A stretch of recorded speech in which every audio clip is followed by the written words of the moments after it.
يا أيها الذين آمنوا إذا تداينتم بدين إلى أجل مسمى فاكتبوه، وليكتب بينكم كاتب بالعدل، ولا يأب كاتب أن يكتب كما علمه الله فليكتب، وليملل الذي عليه الحق وليتق الله ربه ولا يبخس منه شيئا، فإن كان الذي عليه الحق سفيها أو ضعيفا أو لا يستطيع أن يمل هو فليملل وليه بالعدل،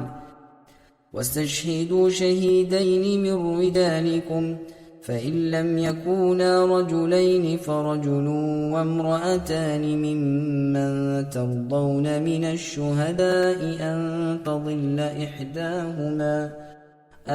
تضل إحداهما فتذكر إحداهما الأخرى، ولا يأبى الشهداء إذا ما دعوا، ولا تسأموا أن تكتبوه صغيرا أو كبيرا إلى أجله، ذلكم أقسط عند الله وأقوم للشهادة وأدنى ألا ترتابوا إلا أن تكون تجارة حاضرة تديرونها بينكم فليس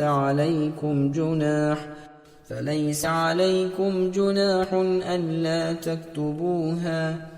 وأشهدوا إذا تبايعتم ولا يضار كاتب ولا شهيد، وإن